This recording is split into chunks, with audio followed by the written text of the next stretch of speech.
Hello, everyone, and welcome to this discussion on demand gen versus lead gen and which strategy is best for your college. My name is James Gibson, and I work as the Director of Digital Marketing for a marketing agency here in New Jersey called eDesign Interactive. And we build websites, digital experiences for our clients in higher education, as well as support them with all of their digital marketing efforts. So there is no topic more pertinent today than discussing demand gen versus lead gen and the impact that that is having on our college's marketing strategies. So today we're going to talk a little bit first about today's market, our research, the opportunity that each strategy has, as well as diving a little deeper into data and specific tactics across each one of these strategies. So without further ado, we all know today what the market is like for higher education. More than ever, people are considering whether or not college is right for them, and if community college specifically is going to be a part of their own journey towards a career. Some are diving straight into a career, and others are still seeing the benefit of an education and a degree. So, something we all are witnessing a lot more of, especially after the pandemic. And through our own research, working with colleges such as Tompkins Cortland Community College, we found that for our demographic of Gen Z today, our core demographic, I should say, they are more pragmatic than any other generation ever. With vast amount of information at their disposal, they are making more educated decisions. And some of the things that we saw and constantly heard from not just TC3, but other community colleges and students that we had interviewed was that they really liked knowing that their education was going to go towards a good career that was worth it. So the core problems that's top of mind for these kids today is really is community college worth it, of course? How can I afford it? And will I get a good career? Very pragmatic problems that they see it as today. So, what we are seeing, where the opportunity lies and where we can offer a solution, is really in educating these prospective students. Now, more and more high schools, from what we are hearing across all of the colleges that we serve, are actually not promoting community colleges as much as they used to. It does hurt their numbers. So even more today, more and more students are in need of that education to help them understand what is in it for them and why should they even consider a community college, let alone our community college. So herein lies and defines the problem, so to speak, and where these strategies come into play. So demand gen marketing, if you Google demand gen marketing, you'll get a lot of cookie cutter answers. A lot of them tend to lean more towards describing it as general brand awareness, which is true, but it's also a lot more than that. Demand gen really leans in on the problem of when there isn't enough demand for what it is that you offer in the first place, and tackling that problem first. So we're talking very high, top of funnel sorts of marketing, and really the goal of demand gen marketing. And if it is executed appropriately, we really want the emotional reaction of, tell me more. And as it pertains to lead gen marketing, lead gen is a little further down the funnel, right? Leads, this is a very B2B sort of coined tactic, but obviously we're talking prospective student generation. And lead gen is a little further down the funnel. These prospects already know about community college. They already understand the benefits and why somebody would go to community college. And the reaction that we're trying to get out of them is more so, yep, decision made. I'm coming to community college because I understand the benefits now and it is going to be a part of my journey. So these opportunities of both these strategies really lie in a traditional buying process, right? Or the enrollment process in this industry.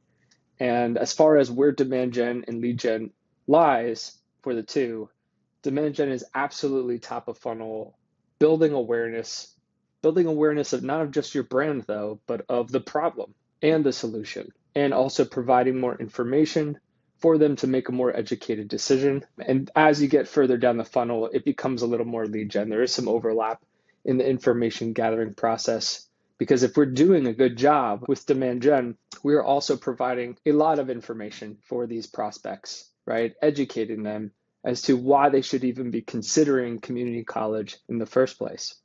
So to help describe the opportunity a little bit, I thought we would just do a quick sample of data here. And it starts with this really interesting data point that I found from a recent study from the Student Research Foundation that found that only 22% of high school students even expressed interest in attending a community college in the first place. I found this pretty interesting, and so I decided to run the numbers against my own local county here in New Jersey, and I decided to divide these numbers into two buckets, demand gen and lead gen. If demand gen is really focused on where there is no demand, and lead gen is where there is demand and to getting them to convert, if we were to take this 22% of high school students that were expressing interest in a community college and allocate that percentage to the lead gen bucket, here's what we would see. We would see 5,105 in the lead gen opportunity bucket and the remaining in the demand gen, which equates to 18,000. So pretty interesting, right? It really helps highlight how many students we have to work with each of these marketing strategies.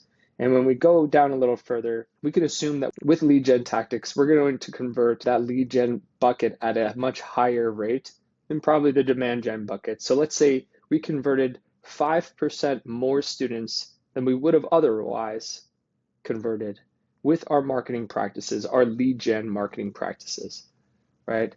That would equate to 255 students additional that we got to enroll this year compared to last. Great. Compared to, I should say, actually, compared to if we weren't to do any lead gen marketing at all.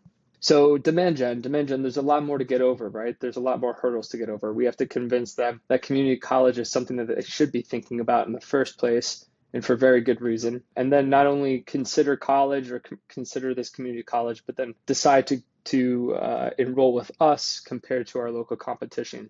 So let's say that we convert at a much lower rate. Let's say only 2%, less than 50% of that of lead gen. We would still convert 362 students, mainly because there is so much more volume and there is so much more demand to be had on that side of the table, right? Now, there's this additional data point that tells us that 13% of high school students aren't even considering going to college. Now, that's a very hard bucket to convert, right? That's a very hard persona to really sell, because you're not just convincing them that you're the right community college to go to or the right college to go to in general, but you're convincing them that higher education is worth it. So let's remove them 100% from this data set. And even if we remove that 13% from the demand gen side of the bucket, we still remain with 315 extra students that we converted through our demand gen tactics.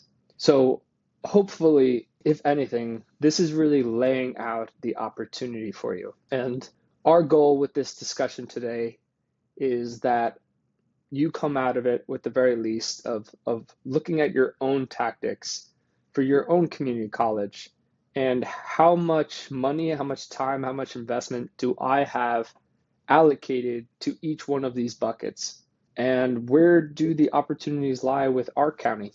And that is truly where you will start to see the biggest shifts in your own marketing budget, your own strategies, and a mindset shift, and one that really has a ton of opportunity. If you are able to do demand gen well, something to remember is that there is overlap here, right? So if you're not only bringing awareness to someone as to why they should consider their local community college, but then also helping them by informing them of all the different reasons why they should be attending or considering, you're also helping with the lead gen component as well. So there's some overlap in the strategy. You could touch on something in a demand gen tactic that hits someone who has already been considering your community college. And that could be the very thing that tips them over the edge and gets them to apply. So it's something to consider. There is a ton of opportunity here, not only because there's overlap, but because the numbers really don't lie. And they really do tell a story of there are a lot more opportunities. There are a lot more students who need that demand gen component to get them closer to the bottom of the funnel. So let's talk tactics. This is very subjective, and it really is totally about how you approach each one of these channels. But we did take a really good look at this, and we gave, I think, a really good diagram here of where each one of these specific digital marketing tactics and traditional marketing tactics lie in the demand gen and the lead gen funnels. So take a look at this here, take a screenshot of it. It could help you think through your own tactics and maybe think about some new tactics that you're not currently in and consider which ones you could adopt easily, maybe repurposing some existing content that you do have and getting into other channels that could help you reallocate investment time into these strategies. Of course, you have traditional TV, connected TV, very top of funnel, broad based. You can get somewhat targeted now, especially with internet TV, on who you're showing those ads to. Social media advertising is also great. We really suggest video marketing for these channels. Obviously, you have a lot more time, and you're going to need a lot more time in front of these prospects and in front of your targeted audience to really educate them and build the demand for why they should be considering community college. Influencer marketing is great for this. Obviously, we mentioned video, mobile as well. User-generated content is something that we are focusing on pretty heavily in the educational market, and we're taking it more of a existing student approach, existing student interviews. This generation is more pragmatic than ever, but it is also one that really needs authenticity in their marketing in order to believe it. Because they grew up with so much marketing online, especially in these social channels, they're able to see through the selling and the marketing very easily. What better than to use existing students and for these prospective students to hear it directly from the source of the students who are already attending and the benefits that they're getting from it. There's content marketing, there's radio, typically demand gen marketing, informative, but then also radio, really just getting that awareness out there. Search engine optimization could go both lead gen, demand gen. SEO could be used for content marketing. It could be used for content in general that's more educational, top of funnel, but then also lower funnel, the buying phrases, degrees near me, colleges near me, best community colleges near me, etc. Lots of opportunity there from the lead gen side as well. Display advertising, you could do static ads, you could do all different types of ads, so you can dip into both buckets, the college review sites, the print advertising, out-of-home advertising. It all can fall into both buckets typically, but really I think that those, especially towards the bottom there, those are really best for just keeping a college top of mind, reminding them to seek out more information about you, getting them back to your site, those sorts of practices. And on the right-hand side, the majority of the stuff on the right-hand side, you typically need some information or some interest from them already to be able to do those tactics very, very well.